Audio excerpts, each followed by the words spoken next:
Hey, I love therapy, and in fact, I've been going to therapy since I was around 6 years old. Though I talk about therapy a lot and may interview some therapists on the show on occasion, nothing that is said in this podcast should be considered a replacement for therapy. If you are struggling, I urge you to please seek guidance from a therapist because you are absolutely worth it.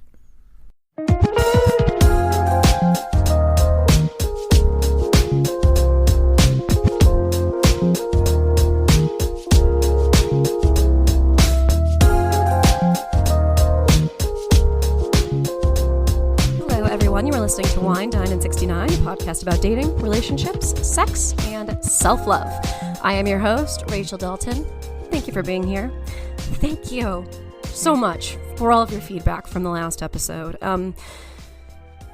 where I was the storyteller. I realized it was really good for me to do that because, I started this podcast in the middle of a very avoidant period in my life, and I realized for anybody who fucking cares, and lots of people may not, but I never really done an overview of this is my shit, this is my past. Because that's not generally that when I started this podcast, that wasn't what it's about. And that's still not what it's about.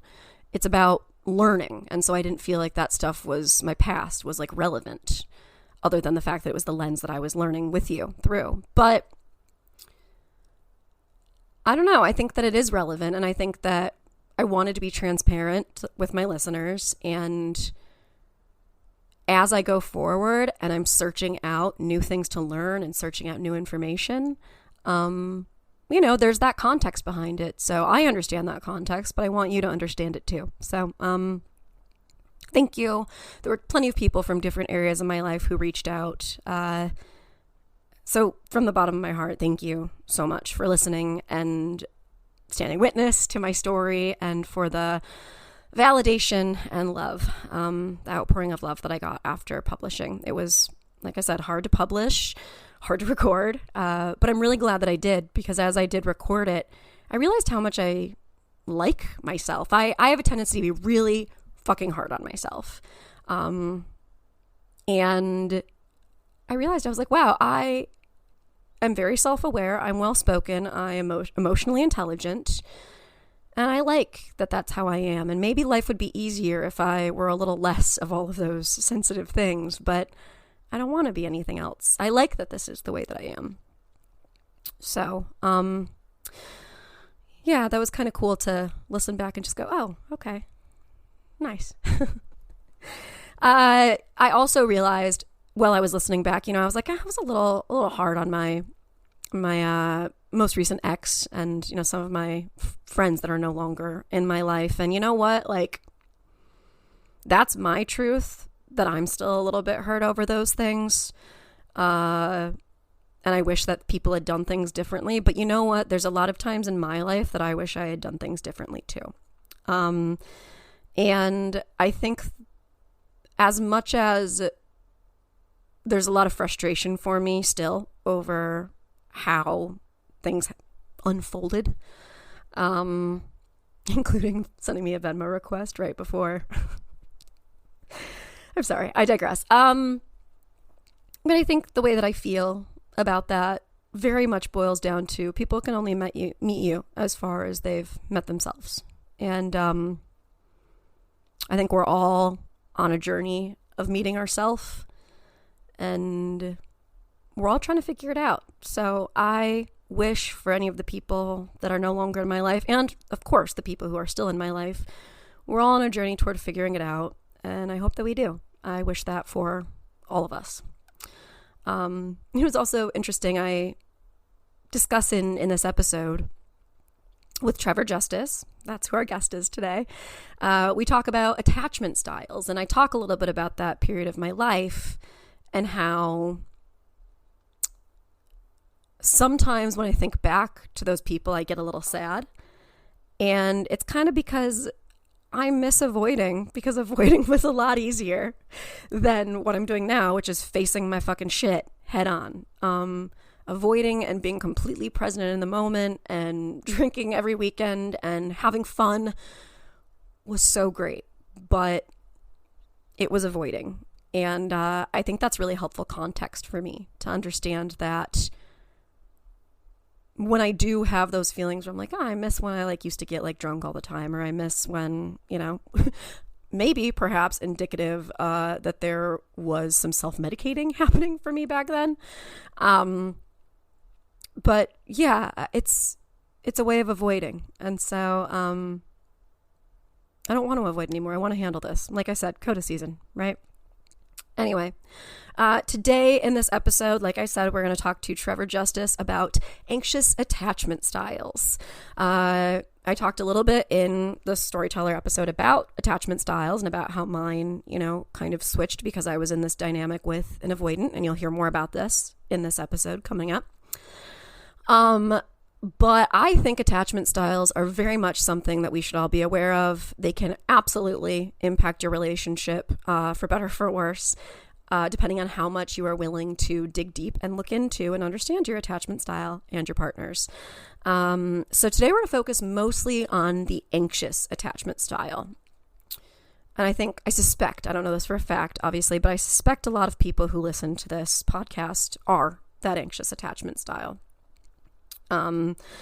Just a hunch. I don't really have data or anything to back that up. I have tended towards anxious at various points in my life, and I know that it has caused me to really seek out resources to try to understand myself and other people. So that's kind of what I'm going on. I'm going to link the attachment style quiz in the episode notes, because I think if you don't know what your attachment style is, that is a great tool to kind of figure it out and get started. So, anxious attachment is tough, but I think it's also really important to remember that there are a lot of positive things that being anxiously attached brings you. It means that you really value relationships. It means that you are very aware of what's happening around you. You pick up on signals easily. You know, if somebody is seeming a little bit out of it, you see that and you pick up on it and you act accordingly. Attachment styles have been very much a part of me figuring out this ball of twine or this ball of cables that I talked about in the last episode. So I hope that it can help you too to learn a little bit about them. At some point, I'm going to do an episode about the different attachment styles, have different people on who can speak to those. But we're going to start with anxious here. Trevor is a wonderful guest. You're going to learn so much from this. He's great because he brings in my own personal experience to illustrate some of these points. So it was for you, the listeners who know me and know who I am and know my entire story after last episode. You'll kind of see how the anxious attachment style works in action. So I hope this episode is helpful for you. Going to link some things in the episode notes, the attachment style quiz.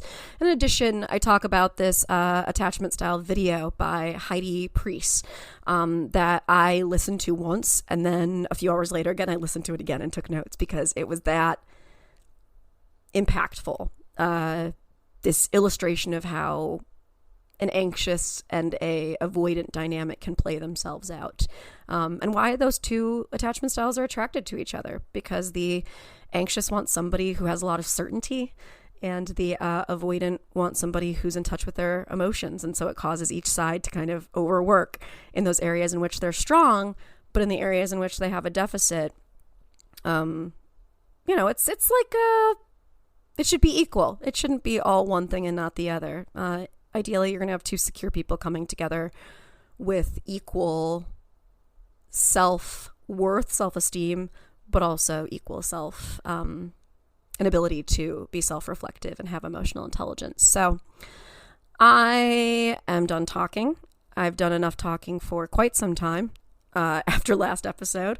I'm surprised that I've even made this intro to being as long as it is. I had a beer while I was packing, so I'm going to blame it on that, or give credit to that, I guess. Hey, happy birthday to two of my best friends, Sarah and Samantha, and happy birthday to myself on Monday, May 20th. And happy moving day to me and my partner. I don't know why I paused on that word. I was trying to come up with I was going to say his name is what I was going to do. And then I was like, you can't do that. Yeah, congratulations to myself and my partner who will be moving in between this episode and the next. So when you hear the next episode, it will have been, the intro will be recorded from the new place. So lots of things happening, lots of bittersweet endings, but lots of really positive things too. So let's keep it moving. All right, everyone, I'm going to cut to a quick commercial break, and then please enjoy my conversation with Trevor. Broken, a tragic romance game by Apon Games, is a storytelling game of tragic romance for two players about broken objects and broken hearts. Together, you and your play partner will create two characters in a relationship, and over the course of 10 scenes, you will explore the ways in which the things you loved about each other crack, until everything about your relationship is broken, including 10 real-life physical objects you will break over the game's 10 scenes. In Broken, the relationship will always end. Although the tragic conclusion is inevitable, there is endless potential for healing and self-discovery along the way. Broken is an emotionally deep game that explores themes of memory, identity, and loss. Broken is also full of empathy building, hope, and healing. It recreates the raw, visceral experience of going through a breakup, along with the catharsis of smashing objects, all while telling a beautiful story along the way. Get your copy of the Broken ebook edition now by going to bit.ly/brokengame. That's bit.ly/brokengame, or head to apongames.com, APON games.com today.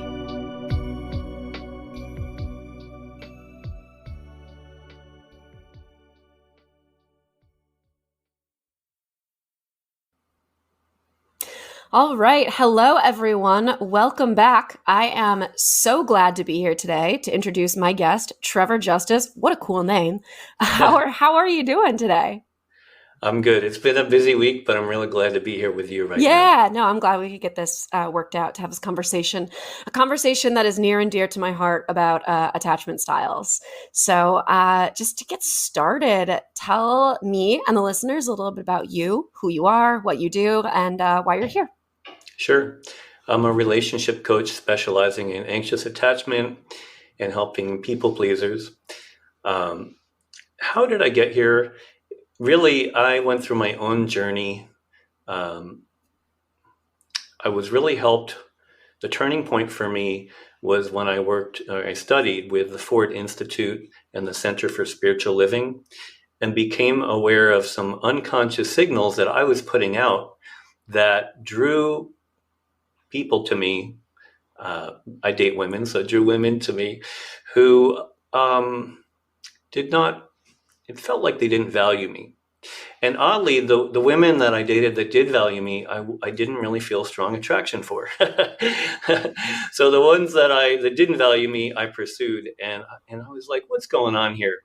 So that's why I went through this process of discovery and realized that there were beliefs inside of me that I was hiding and trying to prove to the world we're not so, right? Like, I don't matter. So I do all these things to prove that I matter. And meanwhile, people are picking up on this and reflecting back to me my beliefs about myself. So when I turned the corner, the women that showed up after that for a few years were all treating me with respect. Very different outcome. And then in 2020, I met the woman who became my fiance. I like to say that I became the man she was looking for. And so then I helped a friend who also had a similar problem. She kept attracting men who only wanted to be friends with benefits. And I said, why don't you try this? Try a few things. And next thing you know, a wonderful man showed up who is now living with her and raising her two daughters with her. And so she said, you should help other people. You should help women. I said, I don't know if women want advice from a guy, dating or relationship advice. But I was wrong. And so I've been helping women, I've been helping men. I've been the leader of a men's circle for several times. So yeah, that's more or less my story in a nutshell. Story of how you came to be here, what you're doing. I love it. And I think that that's such a common journey for people to go on, where they're like, okay, like all of these people here that I'm interested in are treating me like garbage. And then the people who are really good for me, for whatever reason, it's not clicking, and it's an attachment issue. Attachment styles, we went through a time of the world where everybody was reading about the love languages, and now I think everybody's learning more about attachment styles, and rightly so, right? Yeah. So, well, to kind of start off, we're going to focus mostly on anxious attachment today, but just a little refresher for anybody. Can we go over what the attachment styles are? Yeah, sure. So anxious means that you have a fear of abandonment. And so you perceive your relationship as fragile. You feel unnerved by the smallest sign that your partner might be ignoring you or pulling away. And you need reassurance when that happens. And it also means that you really value closeness, intimacy, and togetherness. That's considered one of the insecure attachment styles. Now, on the opposite end is the avoidant attachment style, which is also considered insecure. And that means that you can feel smothered or overwhelmed when your partner wants too much closeness, too much intimacy, and you have a tendency to either push them away or pull away yourself because you have a need for space. You have a need for independence and autonomy. There's another type that's pretty rare, referred to as disorganized, and it's kind of a hybrid of both, where you really want love and closeness, but you're really afraid you're going to be hurt, so you avoid it at the same time that you're wanting it. Now, the last type is the type that we all wish we had, and some people do have, which is secure. And if your parents really did all the right things when they were raising you, and you never felt abandoned or rejected or alone when you needed somebody, but you also didn't feel stifled or put on a leash when you wanted autonomy, then you would likely be secure. And the great thing about being secure is that no matter what your partner does or doesn't do, you don't feel flooded with emotions that cause you to lash out or do something dramatic, right? Or be accusatory or critical. You're just like, hey, what's going on with you? Because, and here are my needs. And you're not afraid to express your needs because you know that you deserve to have your needs met. You know that you're worth loving. You are not afraid to just be clear or to even have things not work out because you're secure. Yeah. And I think that's really like the beautiful thing too, is that the relationship isn't necessarily the be all end all. You have enough faith in yourself to know that you can handle what's going to potentially come your way. Mm-hmm. It's really something that I think most of us strive for. I think a lot of us think that we are secure. I definitely did for a long time. Only coming to the realization maybe like a year ago that I'm actually disorganized, which is just its own fun little thing. Wow. Yeah. I feel for you. Yeah, no, it's a fun thing. But you said something really important here that's necessary to hit on, and that's that attachment is developed in childhood. Can you tell me a little bit about that specifically in regards to anxious? Well, that's the biggest influencer. There are other things like your first relationships when you were a teenager or however old you were, right? That can also influence your attachment style. But you're asking to know more about the anxious attachment style, yeah? Mm-hmm. Okay. Well, let's just say when you were a baby or a toddler, you cried and no one came right away. And you're there by yourself and feeling alone and abandoned. That experience would tend to lead towards an anxious attachment style. Now, one thing that I said about secure folks is that they know that they are worthy of love. That's why they don't get emotional or lash out. and they're not afraid to just be clear about what they need without making their partner wrong. But when you're anxious, like I said, the good thing about being anxious is you value closeness and you value affection and intimacy, and you are able to pick up on subtle cues sooner than other people. So those are all good things, right? Also, the challenge of being anxious is that, like I said, the slightest sign that your partner might be pulling away can make you feel really worried or anxious. And at that point, you may assume the worst. You may jump to conclusions. And the mistake that could lead to is being critical or accusatory of your partner, which could push them away. It could lead to what's called protest behavior, where you either badger them with repeated texts and calls, right? Or you do the opposite and you act unavailable. Or you wait just as long to reply to them as they took to reply to you. And that's protest behavior, which doesn't really get you the result that you want. Absolutely. I experienced that. I was my last relationship. I'm with a very, very secure partner right now, which is lovely and makes me feel like I have a lot of work to do. But my last relationship, I was the anxious in the dynamic and he was the avoidant, because it can shift depending on, the relationship that it is. And I've been reflecting on that a lot, and how I could tell that he was avoidant. And so on some level, I was like, well, I'm not going to be clingy. I'm not going to ask for my needs to be met. I'm going to take a step back and be the person that he wants me to be.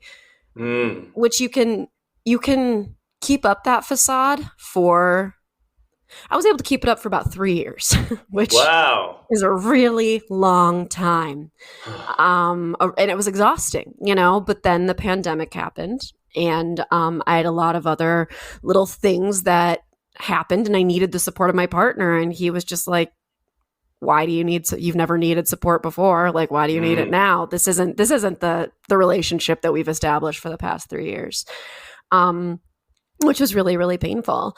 But I do find, and I watched this video recently, I think by Heidi Priest, about anxious attachment style. And she was talking about how anxious and avoidance can frequently find themselves in this dynamic, kind of what you were talking about in your experience at the beginning of this episode, and what I'm talking about, because they are attracted to each other because the anxious wants somebody who has all the answers. They want somebody who is confident in who they are and who is autonomous and independent, and can teach them maybe to be autonomous and independent, which is kind of the exact opposite of what being autonomous and independent is. And then the avoidant is attracted to the anxious because of that emotional availability that they are lacking. So it's both coming from a place of lack. The anxious wants more certainty, and the avoidant wants more emotional, but really they're just feeding each other's problem over and over again. Is that something you see a lot? Well, actually, I think if it's all right, I think there's more juice in something you shared a couple minutes ago. Okay, yeah, go for it. If maybe we can just table that for a minute. You shared that during those 3 years with your partner, that it felt exhausting. Can you say a little bit more about what that was like for you? Because I imagine some of your listeners have been in a similar situation, and I know I have. So, yeah. So, for example, we were about almost a year into the relationship, and he was going to go off to Europe for like a guy's trip. Like, cool, no big deal.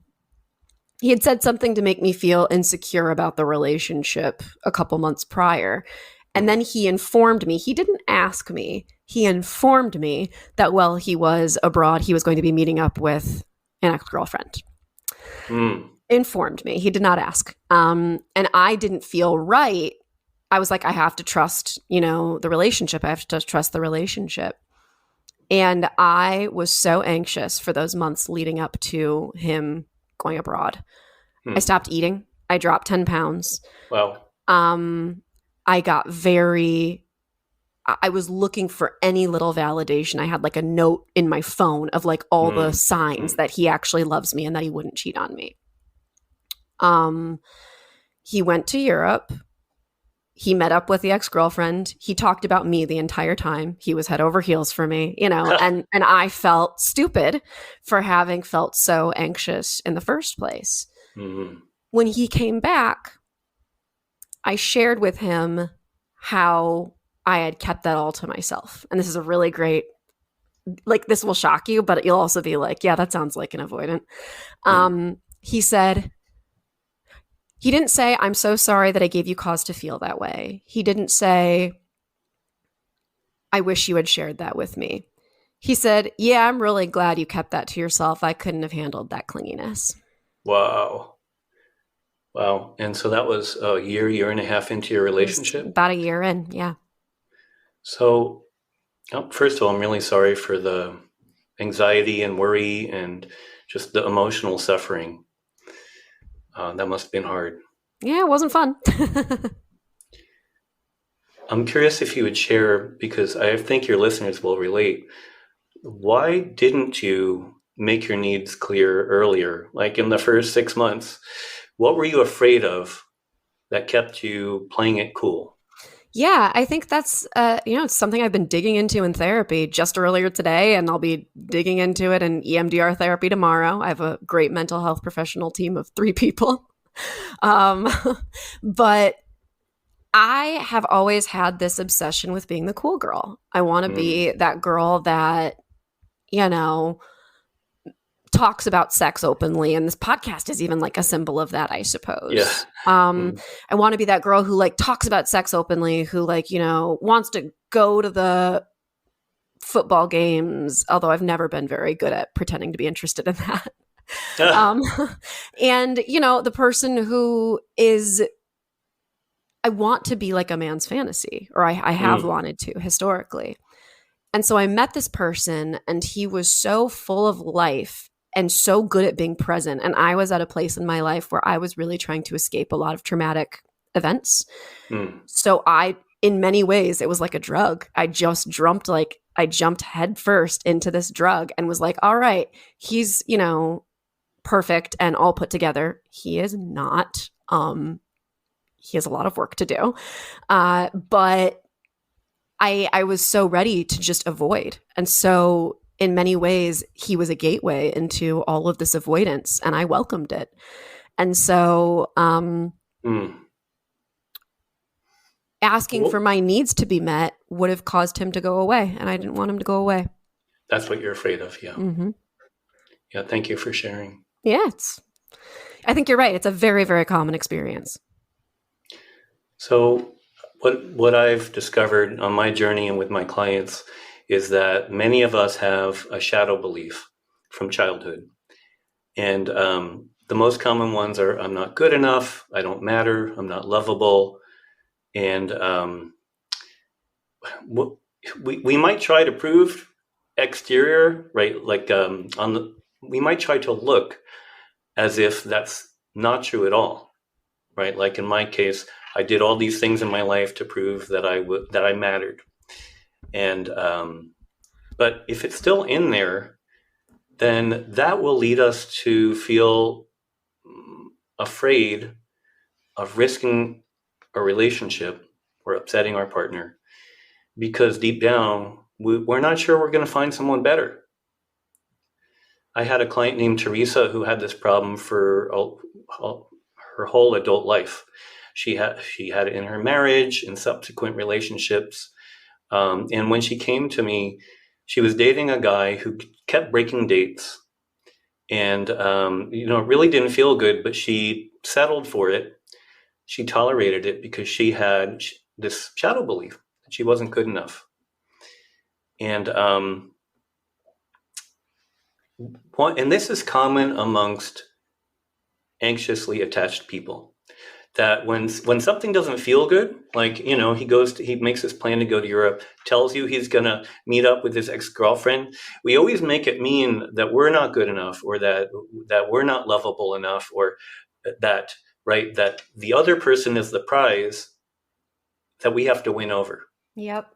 And that right there is the foundational problem that causes us to, not bring up our needs, settle for not feeling valued, stay in a relationship too long.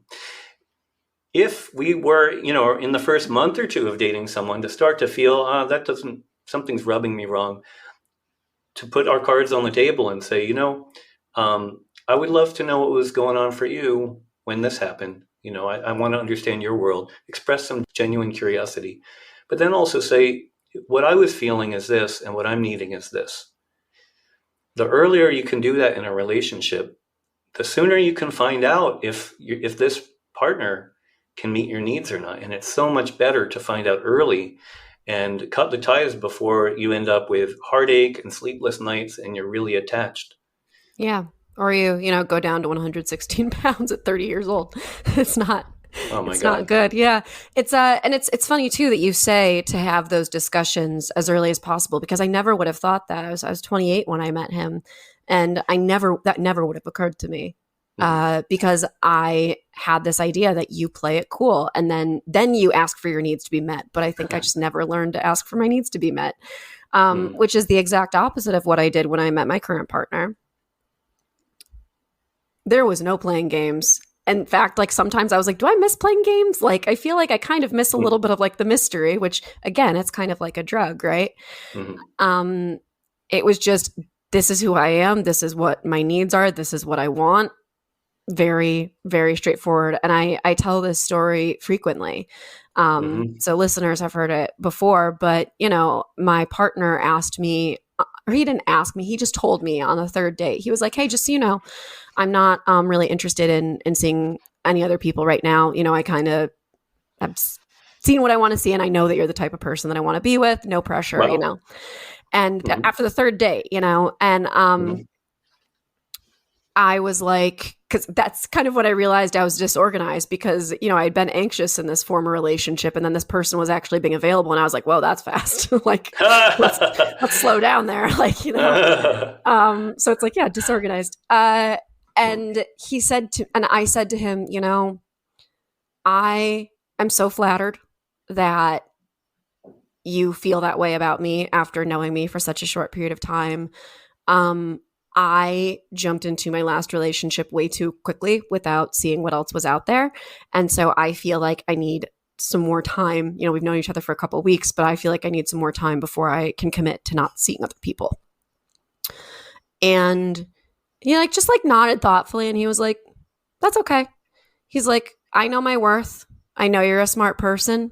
And, I'd much rather that if we're going to enter into a relationship someday, I'd much rather you feel like you were actually ready to do it instead of feeling strong-armed into it. And I was just like, whoa. Well, what was the impact on you of him being clear and right in saying that? I was taken aback. I was definitely taken aback because it's not what I was used to. I was just like, all right, well, this guy's the real deal, clearly. So, and he did. And about a month later, I came to him and I said, hey, so I haven't seen anybody else basically since we had that conversation. So, yeah. How did that impact your ability to trust him? It was completely different. I mean, that was only a couple weeks into knowing each other, and we've just had trust like that since day one. I can share anything. Since day one. Yeah, I can share anything. I can share something, even if I know that it will hurt him. I'm not afraid that he's going to run away. Sometimes, even just last week, these old thoughts came back up that were if you're not this or if you're not that, then he could go away, but he's been very good at reminding me there's almost nothing you could do or say that would cause me to go. That's great reassurance. So yeah, he's pretty annoyingly perfect. Yeah, sounds like you got one of the good ones. Meanwhile, I'm a train wreck over here. But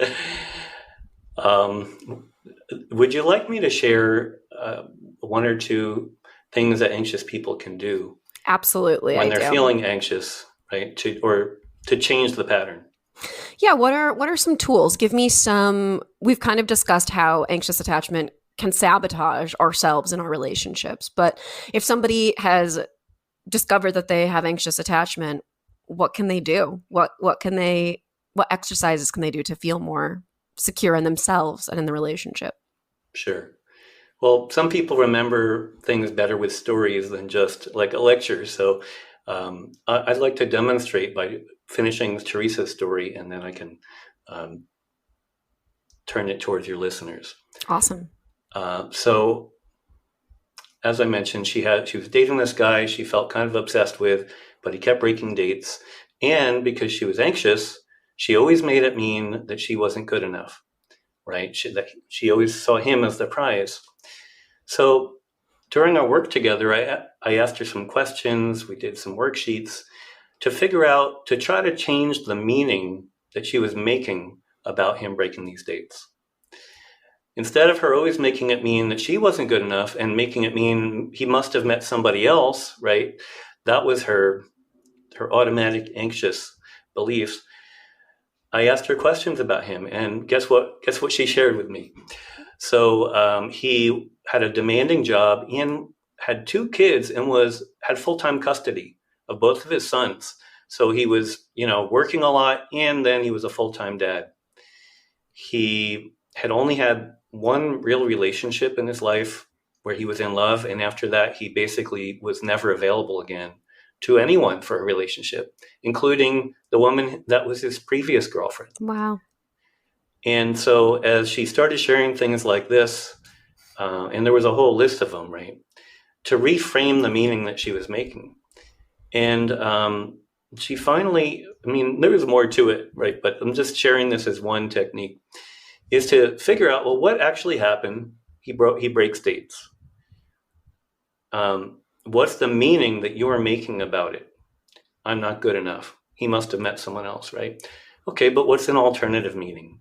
And so she realized the alternative meaning was, he's just not available for the kind of relationship that I want. He just can't do it. He can't do it with me. He couldn't do it with his last girlfriend. He probably can't do it with anybody.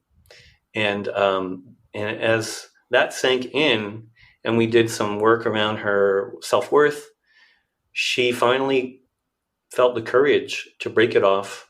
And by the end of our work together, she was dating a new guy who she described as perfect for her. And she said he went out of his way to keep his word, and was just, she was so happy to have a man that she felt valued her, because that was a huge change from the kind of men she'd dated before then or been in relationships with. They are out there. Yeah. I know that sometimes we make jokes that they're not, but they are out there. Well, it really comes back to ourselves. People value you as much as you value yourself. So if you don't value yourself enough to express your needs or to ask for what you want in a kind way, then you're more likely to be taken for granted. Yes. Because your partner will prioritize what they want, not what you want. Yeah. You teach people how to treat you. That's right. Yeah. Yeah. And so it's not so much that, all the potential partners are good or bad or whatnot.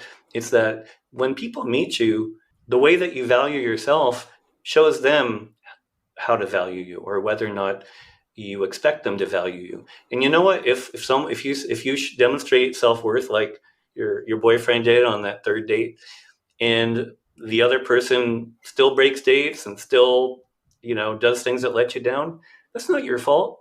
It has nothing about you. That's what Teresa learned. Mm-hmm. All of his behaviors had nothing to do with her, and she always made it mean that they did. Because there's this part of your brain that goes, well, if he actually cared enough about me, or if I were worth caring about, he would change. Right. That's like an unspoken thing that's kind of going on there, in my experience anyway. Well, if he really cared, then he would change. And it's like, people can only meet you as far as they've met themselves. Mm-hmm. So interesting. And so what were you said that you worked on some worksheets with her. What did those entail? Oh, sure. Yeah. Well, one of the worksheets that helped her, and it really helped my client Grace, is the magic request formula. I mean, like you shared about your previous relationship, you were afraid to express your needs and didn't want to jeopardize things. And a lot of people, including me in the past, have this problem, right? We don't want to make waves. We don't want to rock the boat. But the magic request formula is a way to evoke compassion in your partner so that it's much more likely that they will want to honor your requests or meet your needs. Interesting. Do you want me to say a little more about it? Yeah, please keep going. Okay. So a lot of us, when we try to think about our feelings, and this is not our fault, we just learned it to talk this way growing up, and because most people do, is we say things like, I feel that you were disrespectful. I feel that you didn't prioritize me. I feel like you don't care enough. Now, do any of those sound like feelings to you? No. Okay. And if just supposing, you and I were in a relationship and I said one of those things to you, I feel like you don't care enough. What would be the impact on you? Yeah, it would feel pretty shitty. Mm-hmm. It would feel like my efforts that I had been making weren't being seen or valued. Yeah. And so even though the word feel is in each of those sentences, what we're really expressing is not a feeling, but a judgment about the other person. You could call it a judgment, a meaning, a story, an assessment. And we're used to talking like that. And it's based on the idea that there's a right, a wrong, a good, a bad, a should, and a shouldn't. It's based on morality, right? And so when we feel disappointed or hurt, instead of just being transparent and naming our feelings, we come from this place of right, wrong, good, bad, and make our partner wrong. And that, makes them feel shitty or pushes them away, right? Or something. So one of the keys to this magic request formula is to separate our judgments about what they did to us from our actual feelings. And our feelings like your feeling in your heart or your body is a one-word feeling. I feel hurt. I feel sad. I feel disappointed. I feel angry. I feel confused. Those are all pure feelings. And you can also share feelings in your body. My belly feels tight. My heart feels heavy. I feel exhausted. You said that earlier. Mm-hmm. The reason this is so valuable is that you're letting your partner into something vulnerable that's much more likely to evoke empathy and compassion. And you're also not making them wrong. Right. Right. So that's not pushing them away. Let's just say you and I were dating and so you said you could tend in some relationships to be a little avoidant. Yes. What's one example of how you might have done that in the past? Oh gosh. I think just like feeling like the first relationship I was in ever, I think is where those tendencies started. And I just always felt like he was there. Too much. Always there. And I would get into a fight so that I could just have some space. Okay. So let's say it was you and I, and you needed that space after a fight. I could say, I feel like you're not there for me when I need you, but I'm making you wrong. Right. How does that feel? Not great. Right. Or I could say, when we have a fight and you pull away, I feel really disappointed. Mm-hmm. And what's the impact on you if I share my feeling? It makes it feel more like you are letting me in so that we can solve the issue together. That team mentality versus two different people on two different sides. And if I share that I feel disappointed, do you feel closer or do you feel more pushed away? Closer. Yeah. Yeah. Yeah. So that's near the heart of the magic request formula, is to focus on your feelings and avoid your judgments. But before you even get to there, the first step is to share any fear or nervousness you have about the request that you want to make. Mm-hmm. So you might say, there's something I want to talk to you about and I feel nervous. Or I have a need that I don't think I've shared with you and I'm afraid to talk to you about it. Right. What's the impact on you if I say something like that? It softens it. It's vulnerability invites vulnerability. It's not going to put defenses up right away. So you saying that makes me go, oh, I don't want you to feel that way. How Right. can I help? How can we fix Right. this together? Mhm. Versus being defensive or being like, whatever. Absolutely. Exactly. So that's at the heart of it. That's actually the first step, is to share any fear or nervousness or reluctance you have about the request before you even get into it. To share your feelings, not your judgments, and to an advanced move is to guess what your partner is feeling and needing. Right. So if we had a fight, I could say near the beginning, I'm guessing that you feel overwhelmed and you need some space. Mm-hmm. And then I could wait and see what you have to say Mm-hmm. and get your world a little bit. Right. And anxious people are generally pretty good at picking up on those things already. Mm-hmm. Yeah, but just to name it, and you might not get it exactly right. Maybe I say, I'm guessing you feel overwhelmed and need space. You say, well, actually, I feel suffocated and I need space. Mm-hmm. But that's okay. The guess invites your partner to correct you and actually let you know what they are feeling. Right. Which again opens the table for more vulnerability. Yeah.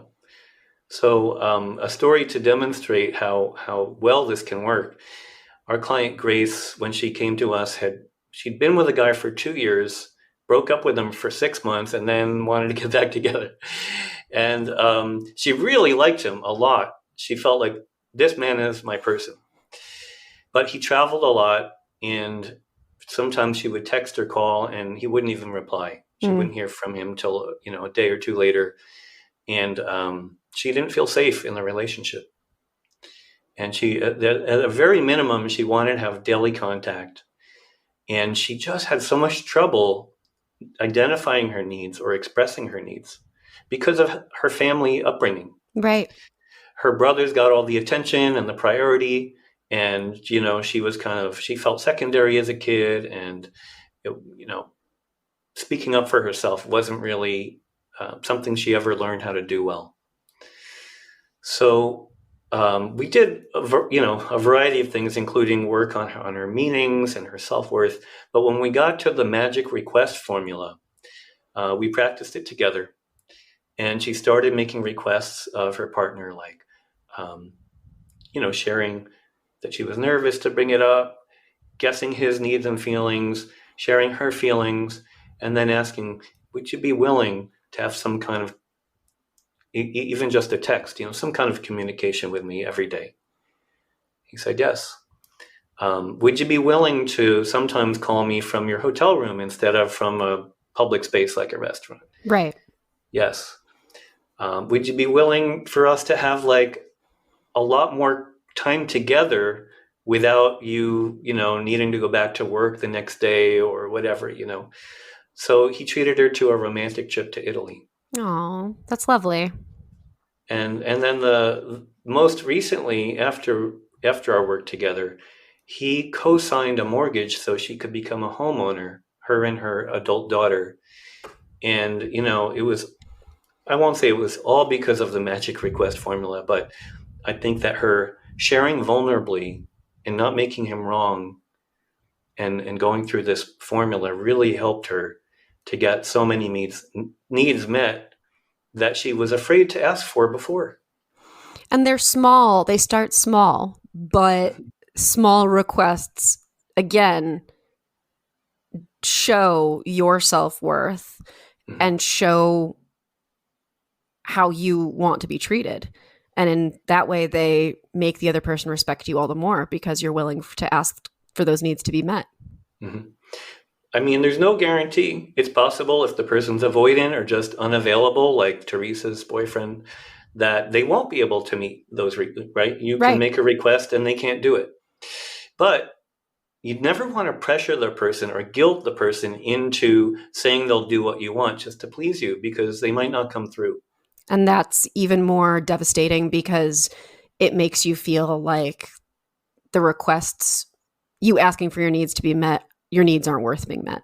Just come from an understanding that not every potential partner can meet your needs. And Right. it has nothing to do with you. It may be their attachment style, their love language, their current family or work obligations. There's so many reasons, right? And so the vast majority of prospects who are single and looking for a relationship probably aren't compatible with you or able to meet your needs. That's okay. But just find out early. That's the key. Don't be afraid to ask for those needs to be met early, because it's better not to waste time. Right. And it's better to remember that it has nothing to do with you. That's just how they are or what they can offer. And you are worthy of having your needs met. And if you settle, you're selling yourself short. Right. If someone is going through this anxious spiral, kind of like I was talking about when my partner was in Europe and I just was anxious all the time, do you have any exercises or tools that you recommend people do in those instances? Sure. I touched on one already, which is that, I got a few. So let's say that you feel distress, you feel worry, you feel anxious, and you want to text or call them multiple times. Instead, what I would do is take what you want to write about and put it in a journal for the time being, right? And wait until you hear back from them, even if it takes longer than you would like, right? Give them the benefit of the doubt for the time being. And I'll talk to you about how to do that in a moment. But when you have a conversation with them, here's the key. Don't start out being accusatory. Just first express only curiosity. Hey, I noticed that I didn't hear from you since yesterday morning when I texted you. What's going on in your world? What's kept you from being able to communicate? Just really let them be honest with you without fear of you judging them or making them wrong, because you want to know what they are really up for. Right. So that's one thing. Another thing that you can use to soothe your feelings is to think about this. Have you ever been to an amusement park and there's a funhouse mirror? You stand in front of it and first you look super tall and skinny, and then you look really short and wide, right? Mm-hmm. But are you worried that something's wrong with you because you're looking at this weird distorted image? Right. No, it's distorting your image, and it's not real, right? Right. So if you're aware that you have an anxious attachment style, just remember that there's a voice in your head, your anxious voice, that's always going to assume the worst, that's going to jump to conclusions, right?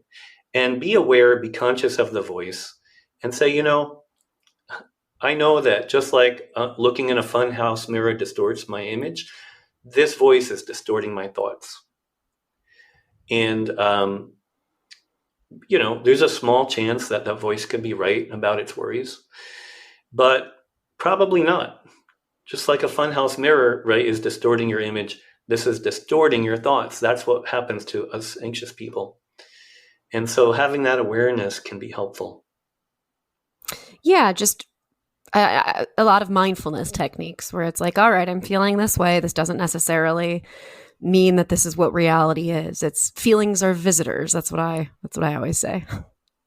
Yeah. And the other technique is reframe the meanings you're making. So sometimes I'm like, why isn't my fiance returned my call on her day off? It's been a couple of hours. Later I find out she was in her garden, weeding and gardening, and didn't have her phone with her. Yeah. It could be someone's phone could die. They could have left it in the car. There's just so many reasons that you won't know till you talk to your partner. Right. And it doesn't all have to do with you. I think that's like a big takeaway for anxiously attached people, and something that I have to keep reminding myself is that just as I have my rich own inner world with a lot of thoughts, everybody else walking this planet does too, or at least mostly. Maybe they're not as self-aware as I am, but they have their own rich inner world. Yeah. And you'll find out for sure once you have that next conversation and you come to it with genuine curiosity, allowing them to state whatever is true for them, right? Without them fearing judgment. Absolutely. And then you can decide, you can gauge, can this person really meet my needs? Are they able? Are they willing? Yeah. You have to be honest with yourself there too. Well, we're running low on time here, but are there any last thoughts or pieces of advice, just general, that you have for people who are somebody who's struggling with their anxious attachment, whether they are just realizing that this is a problem, whether they've known for some time? What are your like kind of final thoughts or advice? Well, I touched on it earlier, but you can do strategic, tactical things, right? Like pretending that you weren't bothered and not saying anything, right? So that you don't push your partner away, or waiting just as long as they texted you to text back, right? But really, what's gonna help the most is to work on what's inside, right? To work on the meanings you're making, to work on your shadow belief. That's always having you feel that your partner is the prize and you're the one that's not good enough, right? And that's the work we do, is to help people change their fundamental beliefs and the meanings that they're making, and to be able to identify and express their needs and their feelings.